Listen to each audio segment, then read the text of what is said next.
So 3, 2, 1. Well, good morning, Steve Toth. Welcome to the Insta VIP podcast. Steve is a self-described SEO obsessive consultant with SEOnotebook.com. And I'm really looking forward to Steve to understanding who you are and what you do. Thanks a lot, Steve. I'm happy to be here. Great. So can you describe a little bit about who you are and what you do relative to SEO? Sure. So got started in SEO around 2010, 2011. So I've been doing it for almost 10 years now. Extremely not just passionate, but like you said, a bit obsessed with SEO. It's really something that is always in the forefront of my mind because I really feel like if you're going to be competing in some of the most difficult SERPs, I'm talking like 90,000, 150,000, 200,000 searches per month. Those are extremely competitive, and you've really got to be on the ball. So, I actually work with FreshBooks for my day job, and do a lot of freelance consulting as well, and just starting to get into some affiliate marketing with some partners as well. So, and then in my very little spare time beyond that, I manage and run an email list at SEOnotebook.com, where basically share a page from my notes every week with my audience, and have grown to, I think, around 1,500 subscribers in about 4 months. Wow. Very interesting. I'm going to sign up for that right now while we're talking. So that's great. So in looking at your website, Steve, I've noticed you've worked with some Fortune 500, Fortune 1000 companies. Could you talk a little bit about some of your experiences, your work history, credentials, if you've done any public speaking, that kind of thing? Yeah, for sure. So, I've got a pretty wide breadth of experience. I think that makes me a little bit different from a lot of SEOs. I've worked with large companies like Porter Airlines and Toyota Canada, and then also, more sort of lead generation type businesses like lawyers and plastic surgeons and plumbers more early on in my career. So, it gives me a pretty wide range of strategies, both for national SEO and local SEO. So yeah, like I really just enjoy that. And at one point I was a SEO director for a company that had I think 180 accounts at one time. So that's a lot of relationships to manage, and the client relationship aspect of things like comes very naturally to me. So now that I'm just freelancing, working with more medium-sized to large-sized companies, I have much fewer relationships to manage, and I really just enjoy working closely with those types of clients. Awesome. Excellent. So what we're trying to accomplish here, and I mentioned that this to you earlier in our conversation, we're looking for some real good meaty snippets of information relative to the trends in SEO going into 2020, and what you see the future looking like. What do you see the hot topics being? Well, I think that SEO is leaning more towards authority sites winning out, and that translates both into regular companies and also like people who are working in the affiliate space. Because it's I watch a few SERPs, so search engine results pages, like very closely over the last like year and a half, 2 years, especially working with FreshBooks. And the trends that I've noticed are that sites with a lot of domain authority, domain rating, whatever you want to call it, are winning out. And even they're not like, even the sites that don't have like direct backlinks to the pages, more or less like just the backlinks to the overall domain, are able to publish content and get that content ranked fairly highly. Google's really rewarding and trusting those websites. And if we look at that from an affiliate standpoint, I was just in Chiang Mai for the Chiang Mai SEO conference, which is like 800 people, congregating in Thailand to talk about SEO. One of the main takeaways from there was, instead of creating like a niche site about like you know um, best hair clippers or something like that, like people are really going towards authority sites and making sites about your entire home or raising a family, and having that be like a 2-year project to really build up that domain authority, and then get into that mode where you're able to just publish content and have it rank alone, without necessarily needing to build backlinks directly to the content. Right, right. What is a good domain authority number for affiliate marketing?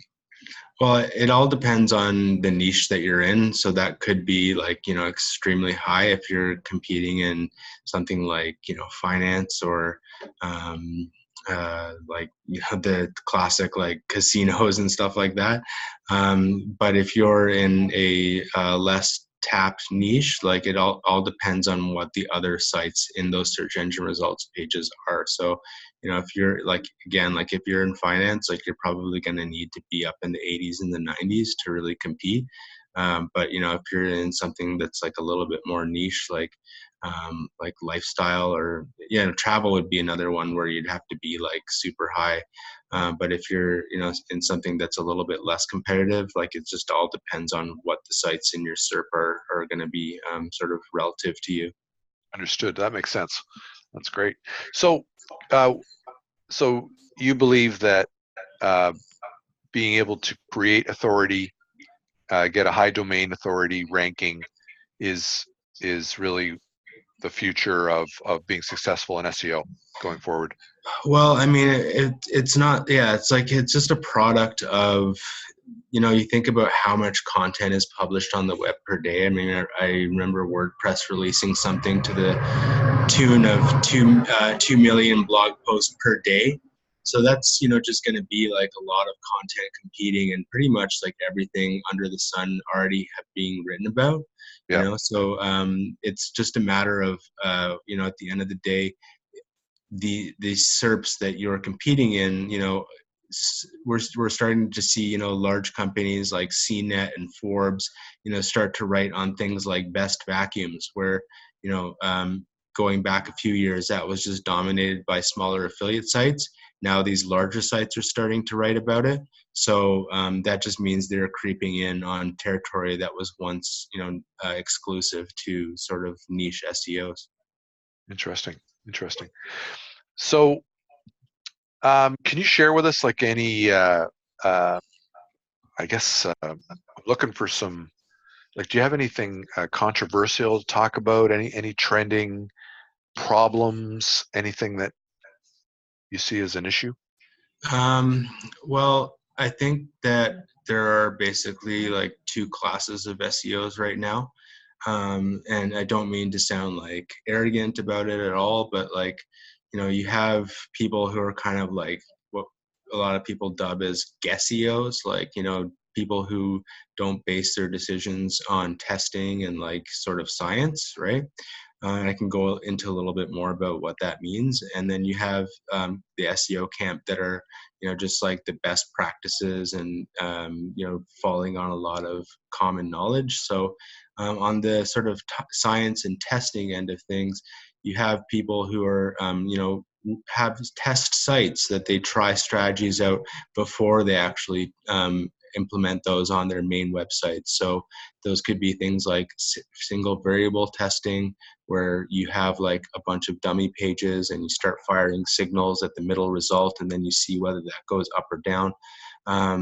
Or you have things like on-page tools that take, hundreds of measurements based on, your website and the competing websites in that SERP, and, guide you in terms of like how many H2s to create, or, all sorts of like random, not random, but like they're just basically testing all the potential factors that could help you rank, and then telling you which of those factors correlate highly with the search page one results, and sort of guiding you in terms of how you structure your content based on those findings. Right, right. And do you use that's not done manually? You use a series of tools to get that info for Yeah, so analysis, right?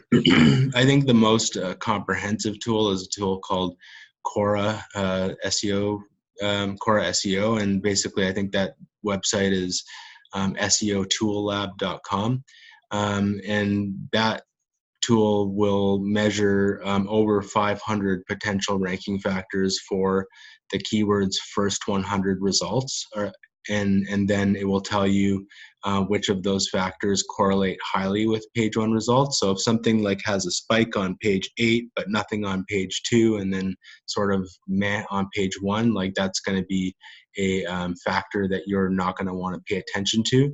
But if there's a steady trend of very low correlation on page 10 and high correlation on page 1, those are likely factors that Google is considering, and things that you will want to basically bring your own website in line.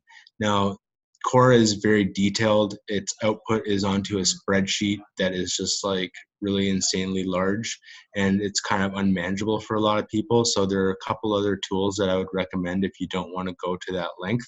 And one of them is called Page Optimizer Pro, and the other one's called Surfer SEO, which do similar things, but not quite to the extent of what Cora does. Matt Woodward is out there pushing Surfer SEO right now, big time. He's just Yeah. punishing me with emails right now. Well, they've got a Black Friday deal going, so he's getting a little bit of a commission off that. Of course, of course. Well, Steve. That's really interesting because those you're the first person to mention all three of those tools. So, Cora, why wouldn't? So, if I've talked to 12 different SEOs and all those SEOs are using Ahrefs, Moz, and SEMrush, why wouldn't they be aware of and talking about Cora? I think it's just starting to surface into knowledge of mainstream SEOs. Like, if you are familiar at all with the contest that was run last year for the keyword rhinoplasty plano, there was a contest in the Facebook group SEO Signals Lab, which I highly recommend joining. I'm joining. I'm a moderator there. There was a contest between SEOs to see who could rank for that keyword rhinoplasty plano, and the person who won, there actually he didn't win, but 5 days after the contest closed, a site surfaced as the #1 result. And the interesting thing about that website was that it was almost entirely written in lorem ipsum, actually in Latin. I did And see that. I did yeah, see that. That was hilarious. it was amazing. It was perhaps the most significant, real,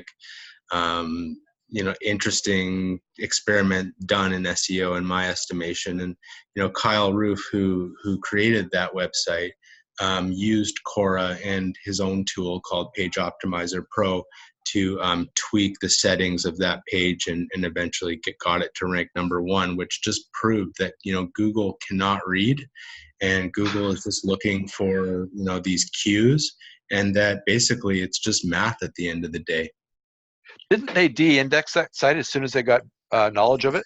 Yeah, so I saw him speak in Chiang Mai, and I consider him as like sort of somebody I do talk to every now and then. He gave me a nice testimonial on my newsletter. He got the site indexed as a pure spam penalty in Google Search Console, and then Google went so far as to contact GoDaddy, who he had registered all his test domains, and got those de-indexed as well. So Google was obviously not happy about the sort of egg on their face after that contest. And I think to be Google in 2018 and have that happen to you is quite an embarrassing thing. And they responded like a little brat, didn't they? Really? Yeah, pretty much. Like, just that the person actually who wrote the article on Search Engine Journal, Roger Monti, didn't have Kyle Roof's permission to write that article. And therefore kind of get it on Google's radar. So, Google just very sort of quietly de-indexed that site, and then Kyle wrote a blog post on his website, regarding that whole experience. Wow, amazing. I'm gonna remove this past sentence. I won't publish that, but it's just, man, they are, they, I could see the government getting involved at some point in time as a trend in the next decade, because I think they've got a little bit too much control over what information is served to the public. Yeah, Google has certainly a lot of power in that regard. Yeah, it's amazing. So that tool information really is really great info, and I'm going to check into that. Do you have anything else? Any other snippets of that you want to leave us with? Yeah, I mean, just something that I've been, you mentioned snippets, and featured snippets is something that I've been writing a lot about lately on SEO Notebook.